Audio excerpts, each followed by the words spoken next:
Vicepresidenta, querida Carmen,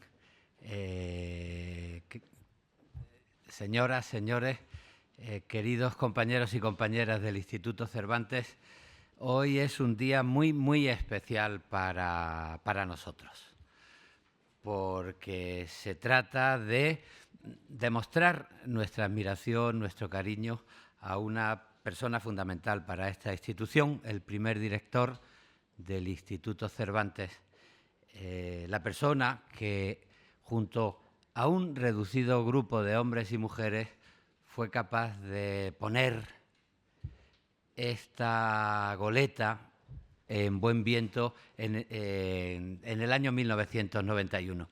Digo esta goleta en buen viento porque hace unos años, cuando se cumplían 20 años del Instituto Cervantes, nuestro jefe de ordenación académica y proyectos, Álvaro García Santa Cecilia, escribió un texto recordando una frase de John Juaristi, que decía: si la Biblioteca Nacional es un galeón, el Instituto Cervantes es una goleta, para hablar de lo rápido que se estaba poniendo en navegación.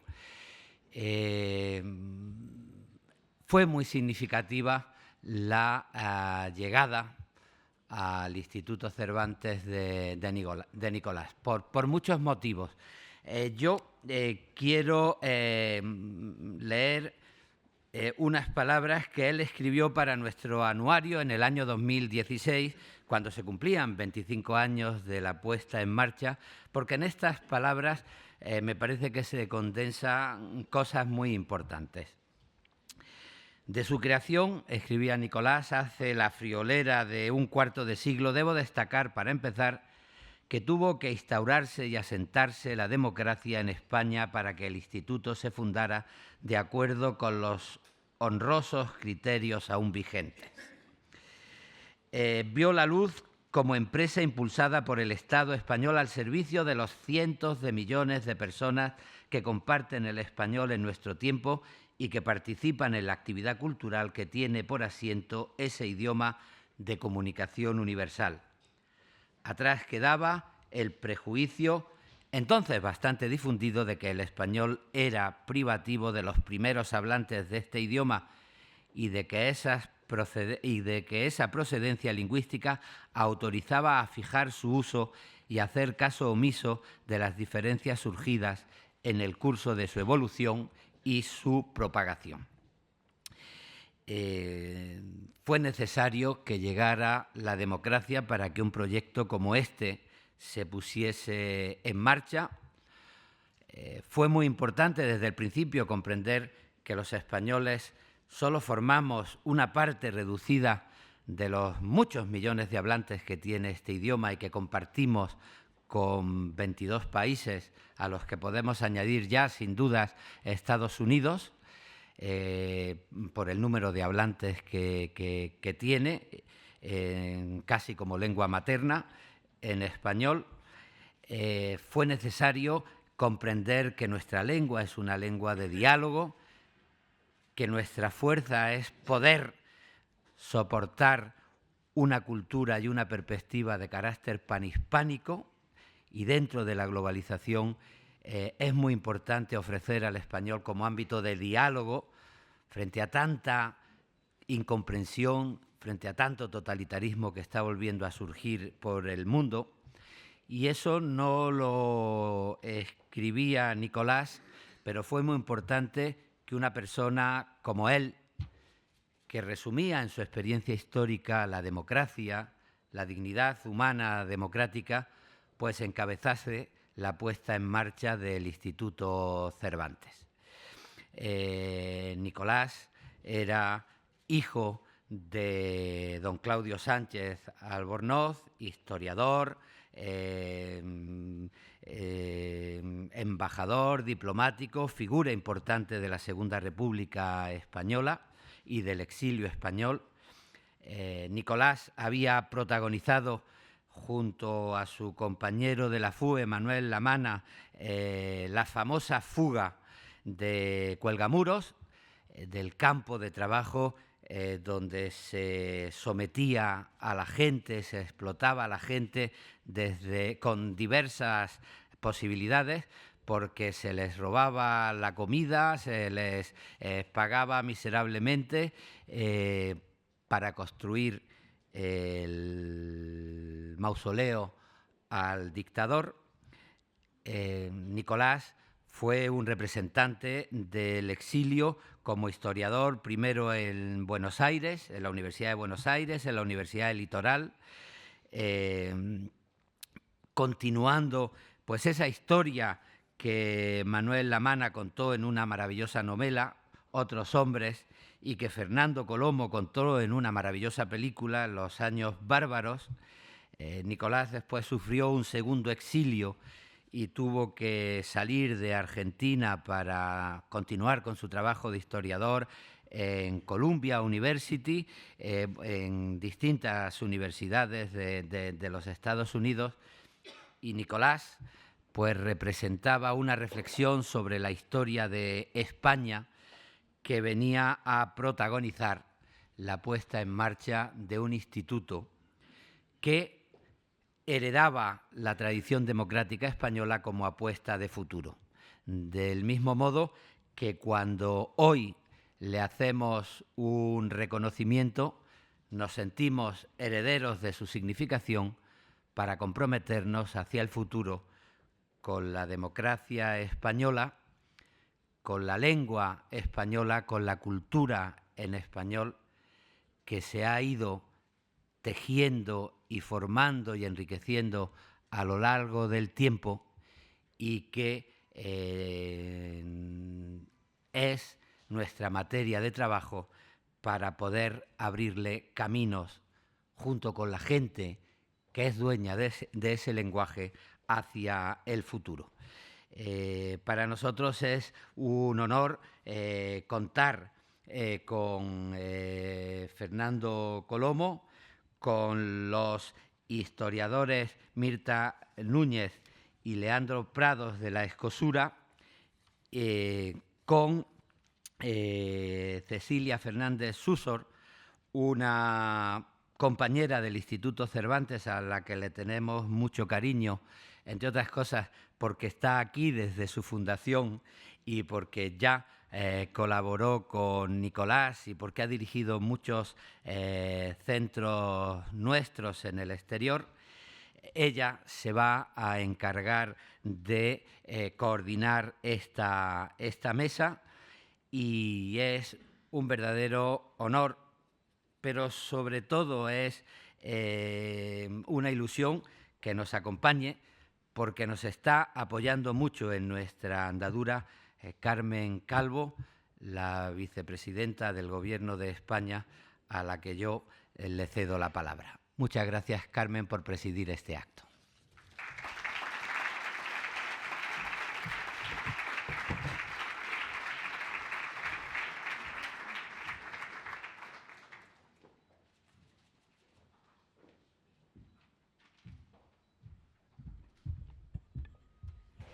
Qué alto está esto, qué pequeña soy yo. Buenas noches, querido Nicolás, estimado director del Instituto Cervantes, querido Luis. Gracias por no estar desmemoriado. Gracias por tener memoria. Yo lo voy a hacer extensiva esta gratitud a todos los que estamos esta noche aquí. Si estamos aquí es porque no estamos desmemoriados. Hoy hacemos algo doble y doblemente importante.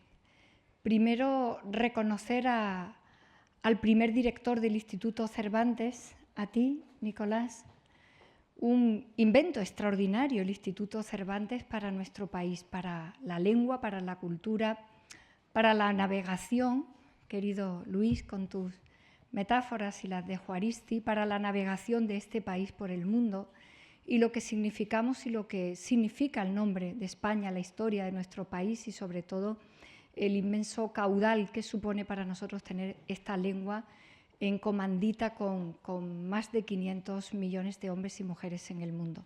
Esto siempre ha valido mucho, pero en los tiempos que corren vale mucho más porque es un gran activo para convivir y para vivir y para todos los mestizajes que se avecinan necesarios en este siglo XXI, con sus muchas luces, pero también con sus nubarrones, con sus sombras. Y un segundo objetivo importante que agradezco mucho, te lo agradezco a ti, Luis, pero se lo agradezco también mucho a los trabajadores y a las trabajadoras del Instituto Cervantes, que no sé si poner solo el nombre de trabajadores y trabajadoras, porque trabajar en el Cervantes es mucho más que un trabajo, mucho más interesante, importante que un trabajo.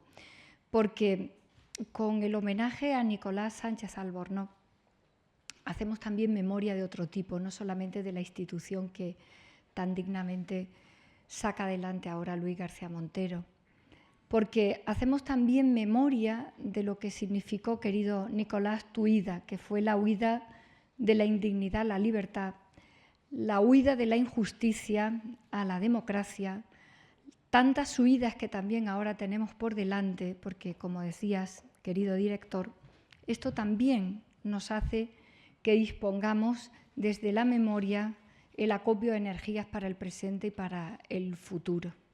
Necesitamos estar seguros cada vez más en nuestro país, pero también en estos tiempos con sus luces, pero con sus sombras, como decía, en el mundo, de que sabemos de dónde venimos para saber exactamente a dónde vamos. No es posible trazar el rumbo con firmeza, con claridad, con energía suficiente si no sabemos, si no tenemos presente desde dónde nos hemos podido mover en el pasado.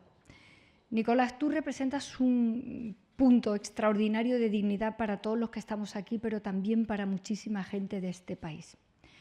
Yo quería estar aquí para decírtelo, no solamente en nombre del Gobierno, sino también en nombre de esta España por fin segura de sí misma, en una democracia madura y estable de 40 años, porque solo desde esta claridad y desde esta firmeza afrontamos el presente y tendremos que afrontar cualquier cosa que nos ocurra en estos momentos que no siempre son brillantes. Porque frente a quienes pretenden que cualquier cosa sin límites vale para un país que tiene que ordenar su convivencia con valores de respeto y de democracia, somos muchos que recordamos la historia para saber que solo desde esa disposición de la lealtad y el respeto podemos caminar y transitar juntos. Porque tú y quienes estuvieron como tú, huyendo y en el exilio, para dejar absolutamente clara la posición contraria a la negrura de la dictadura y de la guerra que vivimos, nos nutren hoy también para no adentrarnos por ningún camino que sea peligroso. Por eso cuando Luis me dijo en un correo de estos que parecen de los muchos que te entran, que no vas a advertir, cuando vi Luis García Montero lo leí y me dijo: vamos a hacer un homenaje a Nicolás Sánchez Albornoz. Y dije, para expresarlo con total sinceridad y con total sencillez, y dije, es mi día, mi sitio y mi hora de estar allí. Cuando veo tantas caras aquí de gente que aprecio, que admiro, que conozco, que nos reconocemos, estaba segura que estar hoy aquí era el sitio más útil donde yo tenía que estar. Nicolás, te necesitamos mucho ahora, te necesitamos mucho ahora. Y te necesitamos mucho porque nos vamos a adentrar en los próximos días y en las próximas semanas en una meta que es muy importante para la democracia española, que es dejar de tener al dictador en una tumba de Estado, en un lugar donde se le pueda homenajear como si aquí no hubiera ocurrido lo que ocurrió y hayamos padecido lo que hemos padecido. Porque eso no es posible desde la imagen de este país, desde la dignidad de nuestra propia democracia. Nos resulta a todos y cada uno de los ciudadanos, de las ciudadanas, de quienes tenemos en este momento responsabilidades, muy reconfortante tu existencia, tu periplo existencial. Aquella huida desde la indignidad a la libertad es un acicate cada día que nos levantamos en una controversia que no entendemos, porque somos la única democracia importante del mundo, desde luego una de las grandes democracias europeas, que sigue sosteniendo esta ignominia que le queda muy poco tiempo.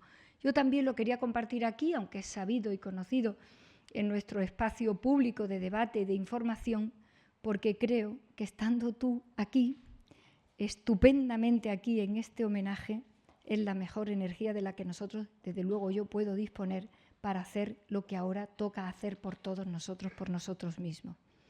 Gracias por una vida que para nosotros es ejemplar, que tiene que seguir siendo ejemplar para mucha gente joven de este país que no puede tener la historia en el olvido porque es el único lugar desde el que podemos tener las lecciones aprendidas.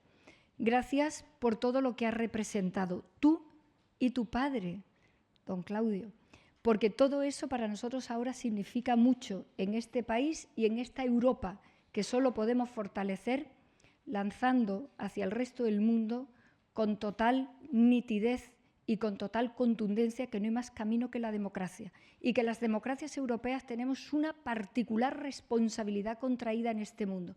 Desde luego la tiene la democracia española y desde luego todo ello le concierne a este gobierno al que me honro en pertenecer. Gracias, Nicolás. Gracias a todos vosotros y gracias, Luis, por no perder la memoria, por tenerla. Gracias.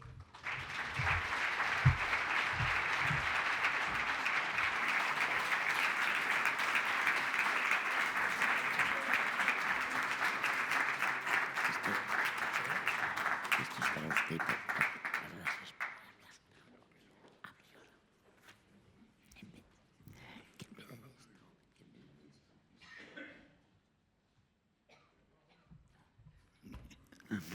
Buenas noches. Un pequeño problema técnico. Bueno, nos acompañan esta noche en el homenaje a don Nicolás Sánchez Albornoz, Mirta Núñez Díaz Balart, historiadora especialista en memoria histórica, Leandro Prados, historiador de la economía, Fernando Colomo, director de cine. Y verán que he dejado la presentación de don Nicolás, como si le hiciera falta, para el final, porque lo quiero hacer con un texto muy evocador que escribió hace unos años ya, o no me acuerdo muy bien, otro veterano del Instituto, de los albores y prealbores del Instituto Cervantes, Álvaro García. Leo el texto que estoy segura que le va a gustar. El director llegaría en breve. Había que estar atentos. Sus apellidos evocaban la trágica peripecia de los exiliados, las décadas de impotencia y el debate intelectual sobre el ser y el existir de España. El duelo dialéctico entre Américo Castro y Sánchez Albornoz sobre las esencias de la identidad nacional había devuelto a los intelectuales de la época franquista, de dentro y de fuera de España, un sentido trascendente y fatalista de la historia. La llegada del hijo del presidente de la República en el exilio a las instituciones culturales de la democracia era o pretendía ser, más que un síntoma de cambio, un intento de restablecer el orden moral arrebatado por la guerra. El intrépido estudiante que había escapado de las canteras del Valle de los Caídos era restituido, en virtud de la justicia poética, a la España de las libertades. Se le debe a mi mío Álvaro. Nos tiene que contar, no sé si me oye bien, que nos gustaría mucho que nos contara en qué contexto, cómo fue que le nombraron director del Instituto Cervantes y qué planes puso en marcha para, como a usted le gustaba decir, empezar a volar hasta alcanzar la velocidad de crucero. Vamos a ver, la creación del Instituto Cervantes se hizo por una ley aprobada por las Cortes en un momento en que yo, además, seguía en Nueva York dando mis clases, o sea que yo no tuve nada que ver con esa etapa inicial. Durante las vacaciones del año 1991, entonces vine a España y me propusieron que fuera el director del Instituto Cervantes y acepté inmediatamente por dos razones. Primero, porque era la ocasión de volver para devolver a España, que había vuelto el año 76, pero no tenía nada fijo en España y tenía que seguir con mis obligaciones universitarias. Eso desde el punto de vista personal. Pero además me convenció la idea de poner en marcha esta institución porque, claro, yo había estado muchos años en el exilio y entonces había percibido cuál era la imagen de España afuera, de cómo había que reforzarla y además había que presentar una imagen que en ese momento podía ser distinta. Tenía una experiencia de proyección de la cultura, ¿no? de la lengua, de la cultura en el exterior y de las necesidades que eso representaba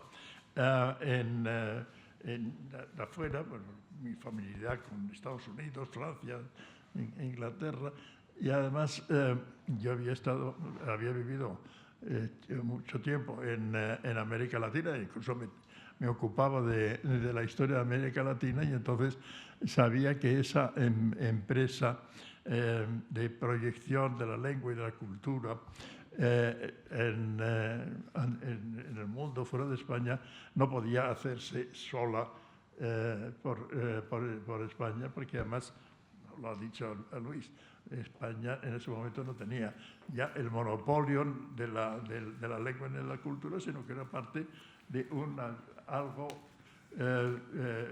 mayor por el ascenso de las naciones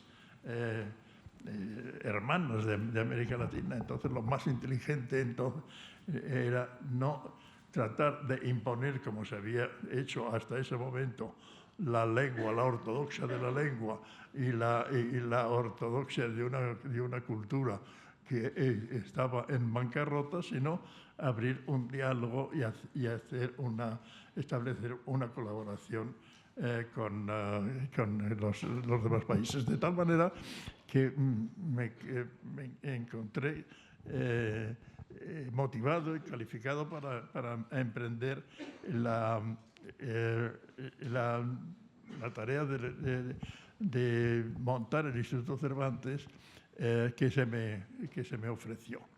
Y bueno, llegó el día, pero me hice cargo, pero claro, me hice cargo en unas condiciones realmente precarias, porque se había aprobado la ley, pero no tenía sede, no tenía ni mesas, ni teléfono, ni papel para escribir. Entonces había que montar absolutamente todo. Y había que empezar por tener un lugar donde sentarme. Entonces tengo que reconocer que el alcalde de Alcalá de Henares del momento, muy hábil, ante mi penuria, se presentó y dijo: aquí tengo un edificio recién restaurado con un empaque histórico y está a tu disposición. Lo fui a ver y a la mañana siguiente tenía las llaves del Instituto Cervantes. Fue totalmente improvisado. Después tuvieron que venir las cajas con los muebles, la instalación de los teléfonos.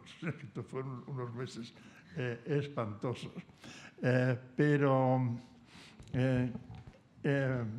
bueno, conseguí un equipo reducido de colaboradores que fueron utilísimos y con más experiencia en la administración. Una buena parte procedía del Ministerio de Cultura. Había hecho ya su trabajo en el Ministerio de Cultura, de modo que estaba familiarizado. Y entonces nos pusimos en marcha, no sin dificultades de otro tipo, porque digamos, la administración española, sobre todo en ese momento, estaba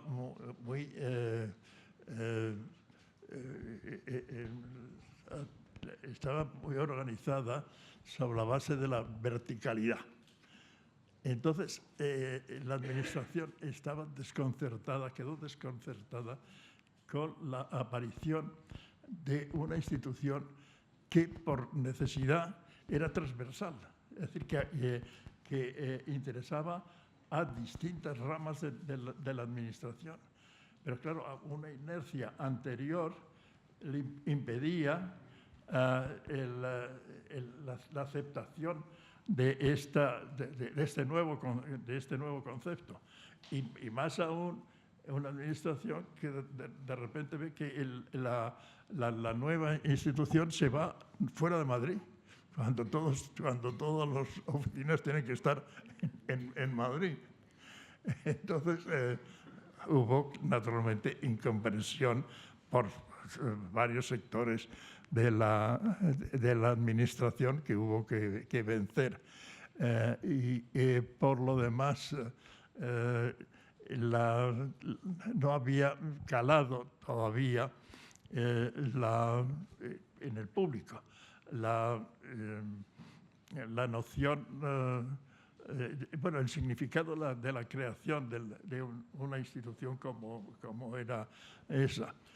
Me acuerdo de que, en una presentación en el Senado del proyecto, pues un senador por la provincia de Ciudad Real se levantó y me dijo: ¿y van ustedes a reconstruir la casa de Dulcinea? Y yo, no.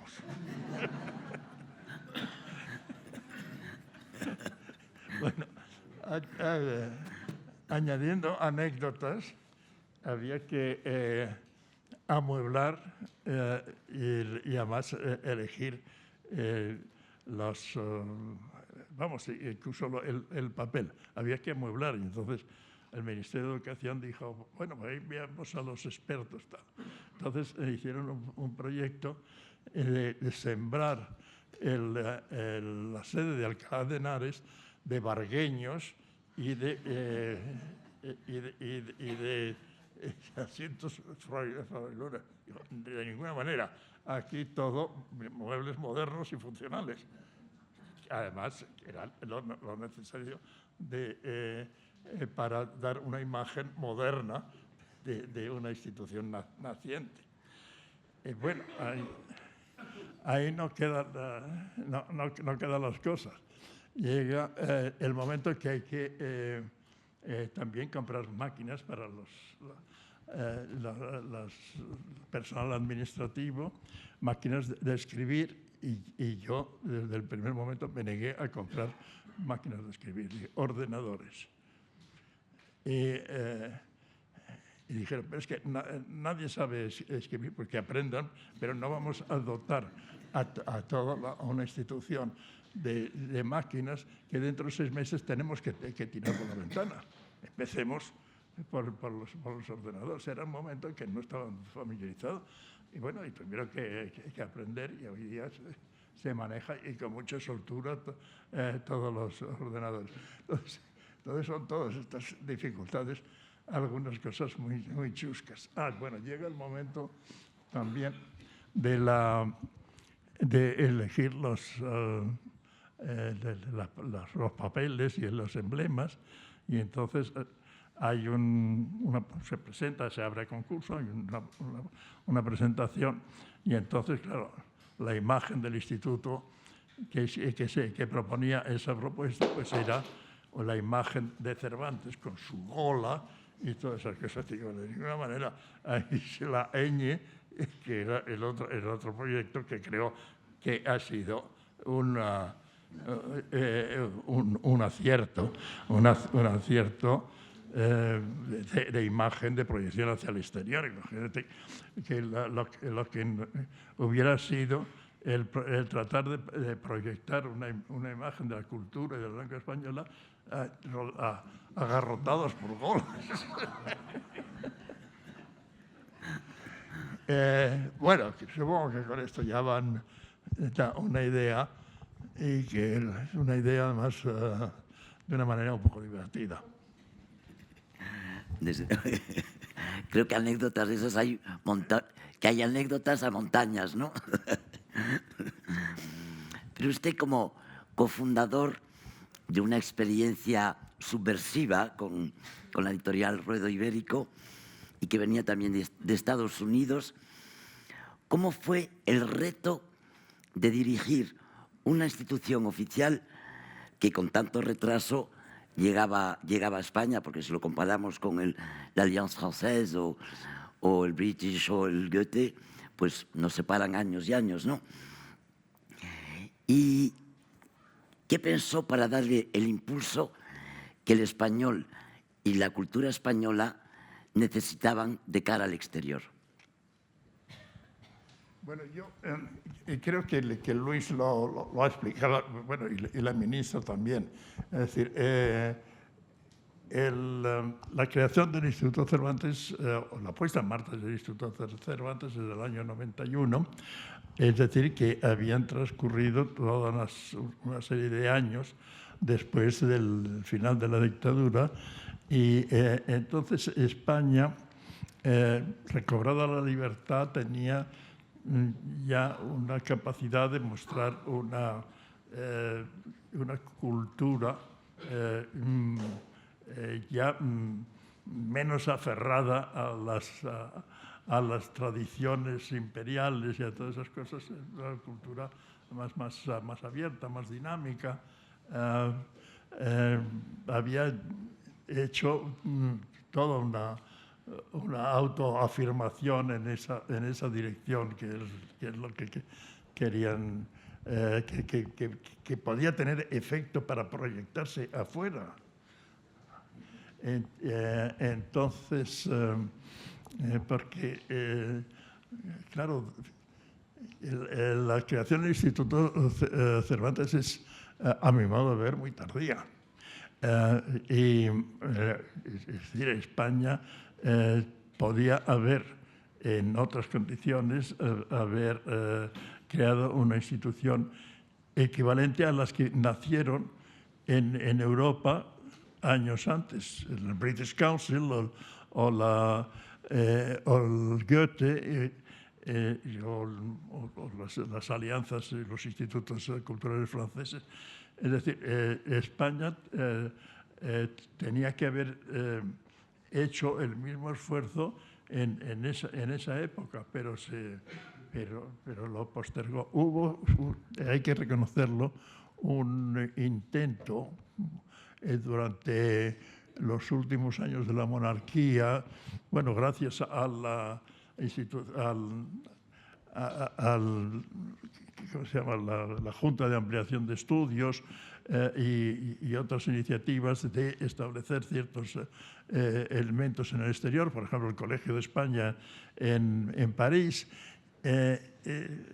pero esto no cobró el volumen suficiente, y además después vino la baja de la cortina del año 36, que impidió toda la proyección en el exterior.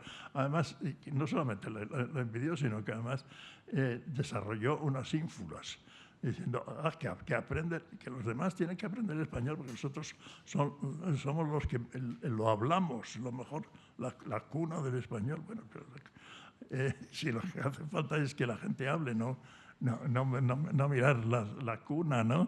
Y en la cultura, pues lo mismo. Es decir, bueno, me acuerdo de conversaciones en Estados Unidos de gente que se quejaba de que los colegiales en Estados Unidos pues no sabían quién eran los reyes católicos, y los señalaban con el dedo como una falla, pero la culpa era de España por no haber tenido una política de difusión cultural que hubiera hecho necesario que en las escuelas se hablara de los reyes católicos y del descubrimiento de América. Es decir, la culpa la tenían siempre los otros, no nosotros. Y ese era el cambio que había que establecer con la creación del Instituto Cervantes. Pues vamos a preguntarle a Alejandro Prado, que conoce muy bien o reconocen en la persona de don Nicolás su magisterio como historiador de América, de su población y de la modernización de España. He visto entre los agradecimientos de su libro sobre el progreso económico de España, que se encuentra ahí don Nicolás también. ¿Qué puede usted decirnos sobre lo que representa en este campo académico la figura de don Nicolás? Muchas gracias, para empezar, por la invitación de estar aquí, pero eso no está en el guión. Yo lo tengo que decir luego. Pero puedo anticipar.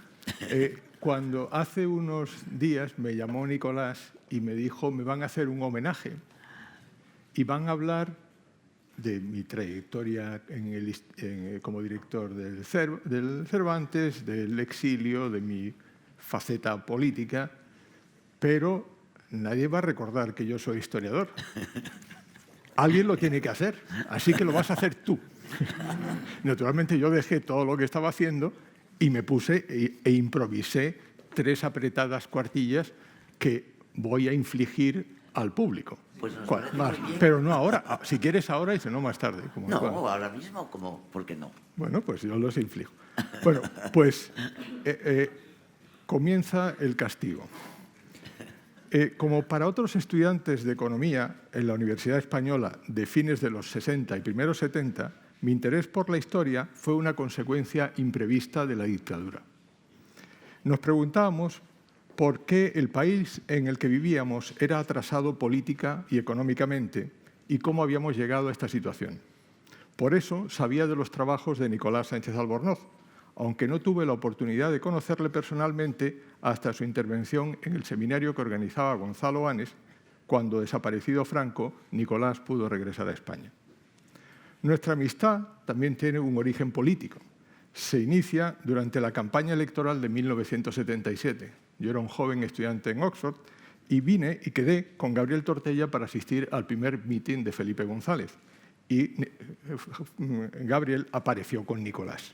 Desde entonces, por tanto, más de 40 años, somos amigos. Porque Nicolás, para mí, fue una agradable sorpresa, porque a diferencia de tantos catedráticos de aquella época, era una persona accesible, que respetaba opiniones que no compartía y que estaba dispuesto a debatirlas. Para Nicolás, las diferencias académicas no eran de edad ni de rango, eran de esfuerzo y de rigor. Y eso, para mi generación, pues, resultaba refrescante y sorprendente. Nicolás había estudiado en París con historiadores tan distinguidos como Ernest Labrousse y Pierre Vilar, y se había formado en los métodos de la historia cuantitativa, entonces poco usual en España. Posteriormente, su carrera académica en Argentina y los Estados Unidos contribuyeron a consolidar su visión internacional de la historia económica, que se refleja en los temas objeto de su investigación y en la diversidad espacial y temporal de los problemas abordados. Desde el estudio de la economía y el pensamiento en la España del siglo XVI al de la economía española en el XIX, pasando por la historia colonial y poscolonial de América Latina. En este punto creo que resulta oportuno recordar que América Latina, como objeto de investigación, era, hasta no hace mucho, un concepto extraño para los historiadores iberoamericanos, que se centraban en el estudio de sus propios países o regiones y, por lo general, carecían de una visión continental. Nicolás hizo esa aportación que yo creo que es muy destacada. Además, en el terreno de la historia de América Latina, la obra de Sánchez Albornoz resulta pionera en 2 frentes. La demografía histórica, en particular su contribución a la Cambridge History of Latin America y, sobre todo, su población de América Latina, que se editó por primera vez en español en el año 73, en inglés el año 77 y, si no me equivoco, su última edición es del 2014. Es decir, sigue vigente. Y además hizo grandes aportaciones al estudio del mercado de trabajo en la época colonial y contemporánea, como recogen sus libros Indios y tributos en el Alto Perú y La población y mano de obra en América Latina. Su contribución científica tiene además una dimensión doble, a mi parecer. Por un lado está su actividad investigadora individual, pero además a ello une el liderazgo de proyectos colectivos que abrieron nuevas áreas de estudio. En el caso de la España decimonónica, Nicolás estudió las crisis de subsistencia y su conexión con la evolución demográfica en paralelo a la moderna transformación de la minería y el sistema financiero. Ello dio lugar a una monografía, España hace un siglo, una economía dual, aparecida en 1968 y que complementaría unos años después con su estudio de la integración del mercado en perspectiva comparada en Jalones de la modernización en España, que es un libro del 75. Quiero hacer un pequeño inciso sobre su libro del 68. España hace un siglo, una economía dual, representó un hito en la historiografía económica española, pues Nicolás abordaba los problemas de un país en sus primeras etapas de desarrollo con los conceptos y herramientas que entonces aplicaban los economistas que estudiaban el cambio estructural y el crecimiento. El estudio del dualismo en el tránsito de una sociedad absolutista a otra liberal y moderna, pero subdesarrollada, supuso una innovación metodológica y constituyó una fuente de inspiración para la generación siguiente de historiadores económicos a la que pertenezco. La renovación de la historia económica de la España del siglo XIX en los años 80 y 90 es sin duda deudora de la obra de Sánchez Albornoz. La actitud abierta y tolerante de Nicolás le proporcionó un gran ascendiente sobre las nuevas generaciones de investigadores. Creo que esto es, yo creo que está así de joven porque tiene esa capacidad de conectar con gente que podían ser sus nietos, como yo. Una de sus contribuciones más destacadas ha sido tender puentes entre España y América mediante el estudio de la emigración, especialmente en la época contemporánea, españoles hacia América, la emigración en masa 1880-1938, su libro clásico, o la difusión del español en América, o el exilio. A su regreso a España, Nicolás continuó su labor innovadora en la historia económica. Son ejemplos el estudio de la integración de los mercados a partir de la información que proporcionan los precios y la investigación de los movimientos internacionales de mano de obra. Además, lideró una aportación singular que reunió a miembros de dos generaciones y ofreció una primera visión del crecimiento económico español entre la Guerra de la Independencia y la Guerra Civil, donde las regiones españolas tenían un especial lugar. La obra resultante, La modernización económica de España, 1830-1930, también apareció, como en obras anteriores suyas, en español y en inglés. Voy concluyendo. La pujante historia económica española de hoy día, con presencia en las revistas científicas de primer nivel, tiene su origen en las contribuciones de un singular grupo pionero que incluye, por un lado, a Jordi Nadal y al recientemente fallecido Josep Fontana, discípulos de Vicens Vives, y por otra también al recientemente difunto Gonzalo Anes y Gabriel Tortella, influidos por las ciencias sociales y las corrientes dominantes en el mundo académico anglosajón. Existe, sin embargo, a mi juicio, una influencia que no es de menor entidad. Procede de dos outsiders que tuvieron el exilio como experiencia común. Don Juan Sardá, autor del estudio pionero Política Monetaria y Fluctuaciones Económicas en la España del siglo XIX, publicado en 1948, y Cerebro Gris del Plan de Estabilización y Liberalización de 1959, y Nicolás, en 1968, con su estudio sobre la España dual. Ambos tendieron puentes entre las preocupaciones de los economistas y otros científicos sociales y los historiadores, y las de los historiadores, y pusieron las ciencias sociales al servicio de la historia. Creo que estas palabras, estas apretadas cuartillas, ponen de relieve que la trayectoria de Nicolás, tanto en el plano académico como en el humano, están marcados por la curiosidad intelectual y por su sentido de la responsabilidad social. Muchas gracias.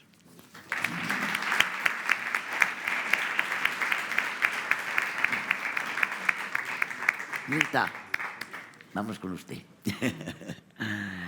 Como especialista de la memoria histórica desde su cátedra en la Universidad Complutense, he visto que ha coincidido en infinidad de ocasiones, tanto en congresos, coloquios, libros, publicaciones de todo tipo, con don Nicolás. Supongo que le conoce muy bien. Un poquito. ¿Qué nos diría usted, como tal especialista, de su faceta de represaliado, en definitiva, ¿no? De exiliado, de los momentos que vivió? Yo creo que en primer lugar habría que resaltar algo que han dicho los que me han precedido, su talante abierto, muy agradable para cualquier contacto y sobre todo para obtener una información sobre esa etapa triste, pero al mismo tiempo una etapa juvenil en la que él luchó por la libertad de España, ¿no? Y la verdad es que yo creo que previamente mencionaba el término transversal. La experiencia de Nicolás ha sido transversal en tantos periodos de la historia de España, ¿no? De tal manera que, como me he interesado por los temas relacionados con la memoria histórica, su libro, que yo creo que salió después de haber hablado nosotros, el de Cárceles y Exilios, que es un libro autobiográfico, es muy importante para conocer la represión franquista, que algunos, bueno, pues pretenden reducirla en su entidad, ¿no? Y que Nicolás la coloca en su sitio.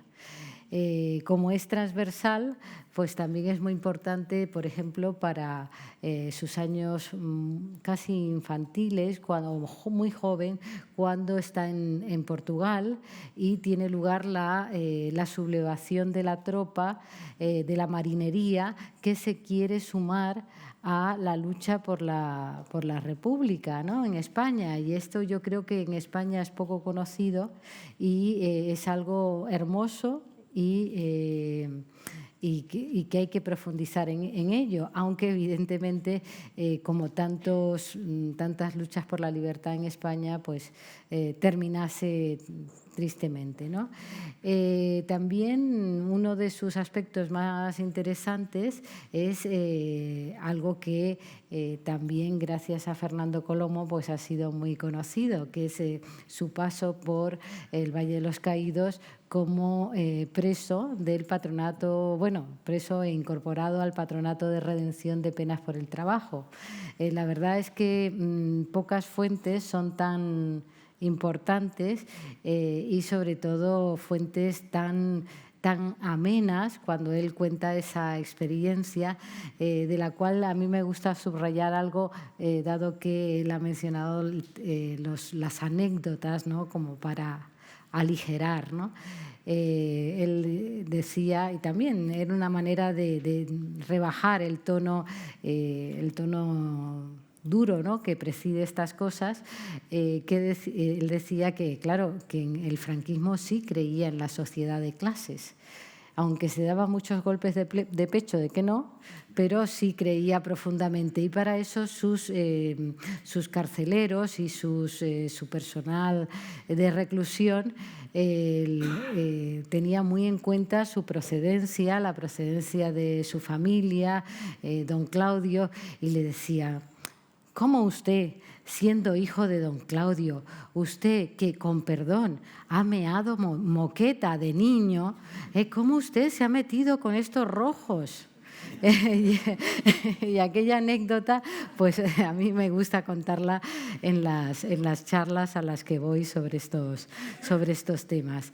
Y realmente, bueno, ya se ha visto, y qué bonita, por cierto, el homenaje que se le ha hecho en la Complutense, de la pintada. Y uno decía, fíjate, por esta tontería, ¿no? Por una simple pintada, pues, y además un texto muy alegórico, ¿no? Viva la libertad, y pues a dónde te podía llegar, pero ahí estabas pagando indudablemente los vínculos personales y familiares con la República y por los vínculos con la lucha antifranquista. En fin, Nicolás, gracias por invitarme a estar aquí y por tu lucha y por tu memoria.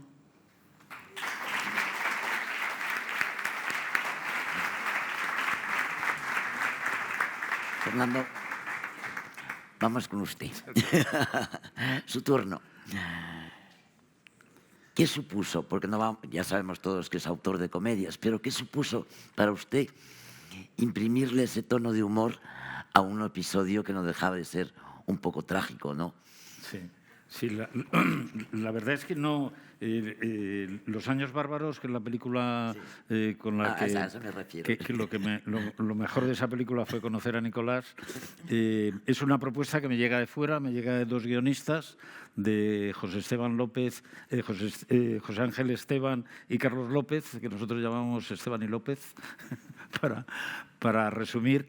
Y me cuentan de pronto la historia, me lo cuentan sin explicar qué era, ¿no? Dicen, no, se nos ha ocurrido una historia que transcurre en el año 48 en España y tal. Hay dos que están recluidos en el Valle de los Caídos con unas condenas de trabajos forzados. Consiguen escaparse y tal, y se escapan porque vienen dos chicas americanas en un coche y les recogen un domingo a la salida de misa en el Escorial, que era donde llevaban a los presos, les dejaban libre el domingo y entonces nada, se montan en el coche y se montan tranquilos y van pasando fronteras. Entonces yo, que soy un ignorante y no conocía la historia, pues digo, pues hombre, me parece una historia un poco exagerada. Esto no se lo cree nadie, ¿no? Entonces, pum, enseguida me sacan unos recortes de periódico y tal, de unas entrevistas que habían hecho Nicolás y Manuel Lamana, me parece que era en Cambio 16 o algo así, y entonces a partir de ahí, claro, a mí se me abrieron los ojos y dije, bueno, esta es una historia maravillosa, ¿no? Yo no tenía ninguna intención de hacer una comedia, o sea, es decir, como me suele pasar casi siempre, y realmente no creo que sea una comedia Los años bárbaros, pero... Tiene un tono de comedia, a veces tiene también, o sea, hay incluso algún muerto y tal, No, a veces tiene como un tono más trágico, ¿no? Pero recuerdo que empezamos la historia y dije, bueno, pues vamos a partir desde el principio, vamos a conocer a los protagonistas de esta fuga, y entonces me dijeron, pues mira, Nicolás Sánchez Albornoz está veraneando en Ávila, y entonces te llamamos, contactamos contigo, no sé muy bien cómo, quedamos, me parece que un domingo, una cosa así, y nos tomamos unas cañas allí con unas aceitunitas y tal, y enseguida ya me cautivó Nicolás, o sea, porque empezó, o sea, vi que tenía muchísimas ganas, que le apetecía muchísimo, quedamos en que intentaríamos contactar con el resto de los fugados, que eran Manuel Lamana y luego las personas también que os ayudaron a salir. No encontramos la misma aceptación por parte digamos, de las chicas, pero con Manuel Lamana sí, con Manuel Lamana, que estaba en Argentina, y hablamos con él y quedamos en unas fechas para ya reunir a los dos y empezar a hablar de la historia, ¿no? Desgraciadamente, Manuel nos dijo que tenía una operación, que retrasamos un poquito el encuentro, pero era una operación mucho más importante de lo que él mismo creía y no salió de la operación, ¿no? Por contrapartida, conseguimos el libro suyo, Otros hombres, y nos sirvió bastante también para, de alguna forma, tener la presencia de los dos, ¿no? Y recuerdo que bueno, tuvimos muchas reuniones y yo vengo a hablar un poco aquí del Nicolás guionista. Claro, o sea, eso es lo que queremos que nos cuentes.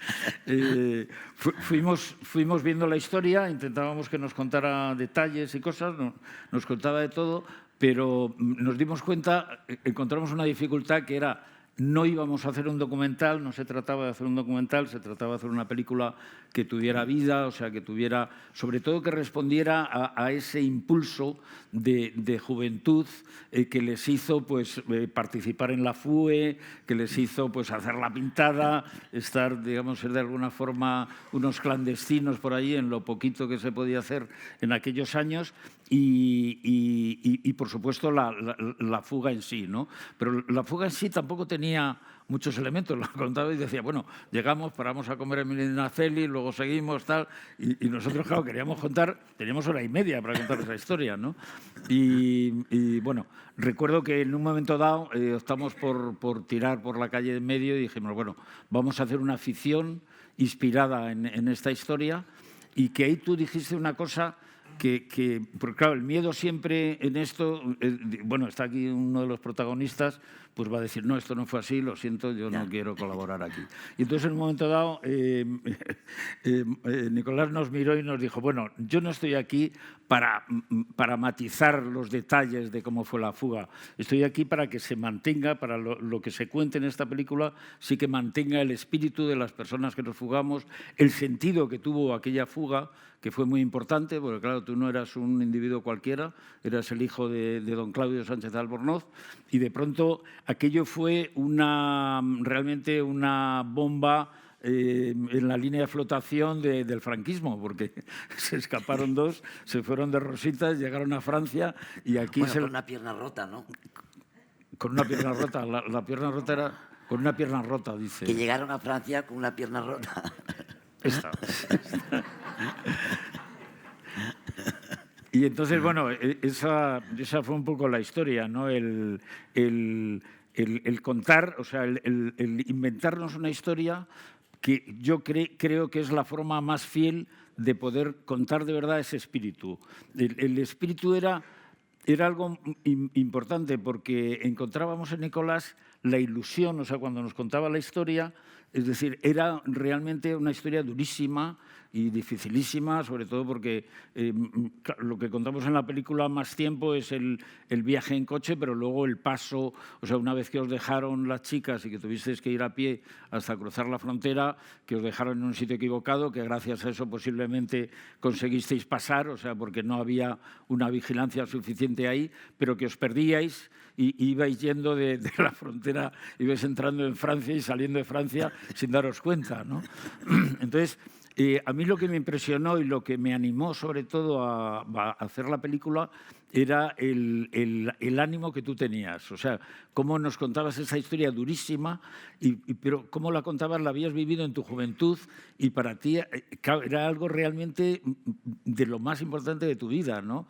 Lo recordabas hasta con cariño, ¿no? Por supuesto con mucha emoción, con muchos detalles que nos contaste y que fuimos aportando a la película, ¿no? Y también hay algo que se me ha olvidado, que lo tengo por aquí apuntado. Ah, sí.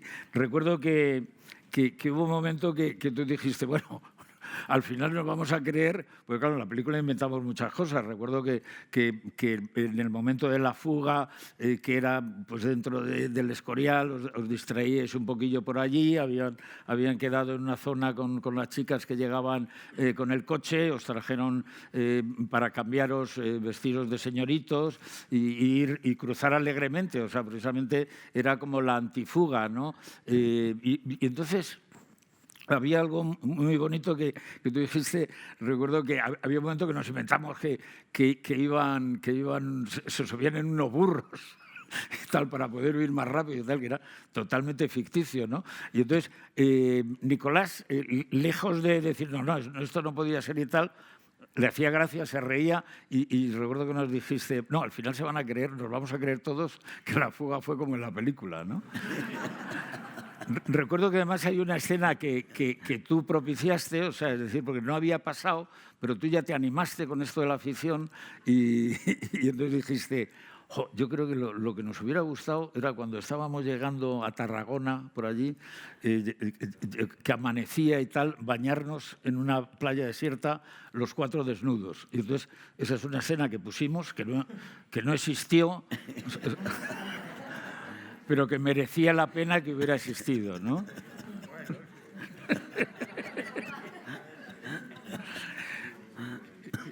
Y bueno, y nada más, o sea, es decir... Gracias.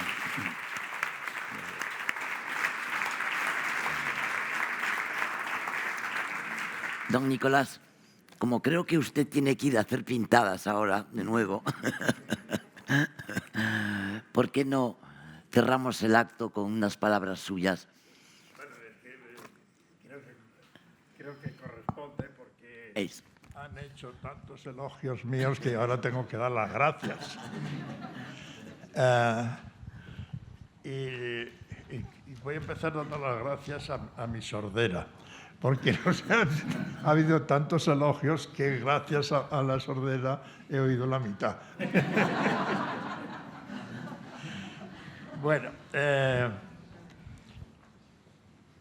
Vamos a ver, tengo que empezar dando las gracias a la ministra por haber venido aquí a decir tantas palabras amables sobre mi persona, pero además porque creo que es importante su presencia aquí, porque representa a las autoridades del Estado y el Instituto Cervantes necesita el apoyo continuo del Estado para realizar su tarea. De modo que es una prueba de comprensión, de entendimiento de la tarea que le queda por hacer al Instituto. 25 años no es nada.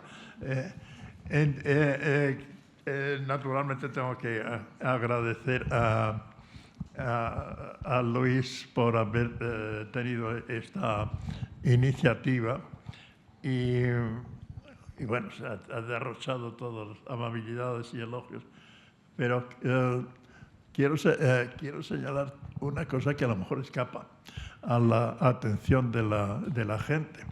En general, estas palabras de elogio y expresiones de sentimiento suelen reservarse para el momento en que el individuo ya está del otro lado y no lo necesita y no se entera. Y creo que esto es un gesto muy cordial de hacer algo por el estilo y llevarme el obituario ya, si no leído, por lo menos oído. Bueno, entonces me toca pasarme a los comentarios sobre estos supuestos obituarios. De Leandro no me sorprende porque ya se ha tomado la molestia de hacer resúmenes de lo que he tratado de hacer como historiador. Y he insistido porque, bueno, a mí me elogian por convicciones políticas, por las actividades de otro tipo, pero sobre todo lo que soy es historiador y quiero que se me reconozca como historiador, que no se olvide de eso, que es a lo que he dedicado más mi esfuerzo y mi trabajo. Y a Mirta le corresponde también un poco de esta idea, porque en el fondo lo que ella me ha atribuido viene a representar algo que tiene que ver con la historia, es el intento de dar sentido a la historia contemporánea, a una historia que ha sido olvidada o tergiversada. Y lo que creo que la tarea de la memoria histórica es una tarea histórica, la de restaurar la verdad sobre lo que ha ocurrido, para bien o para mal.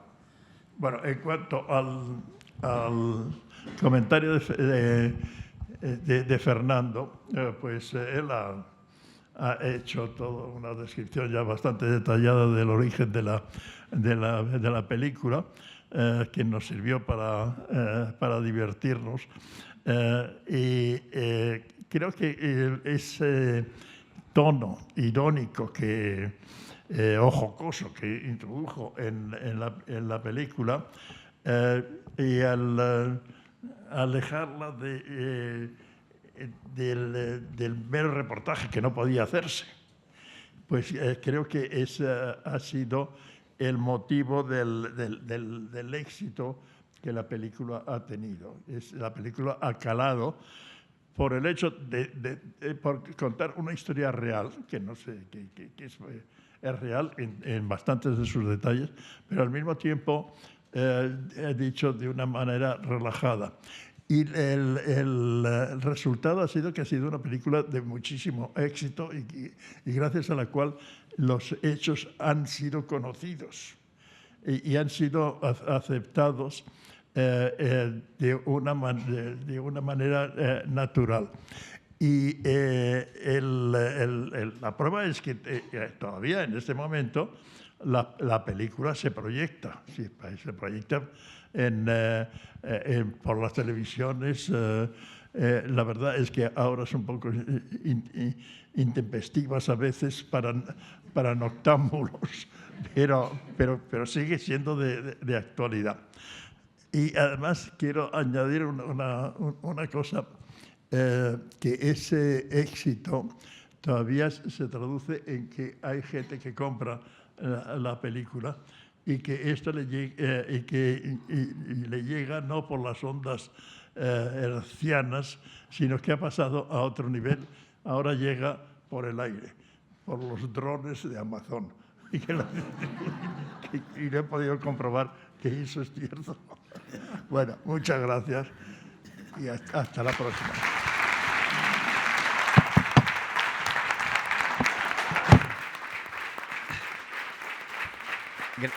Gracias.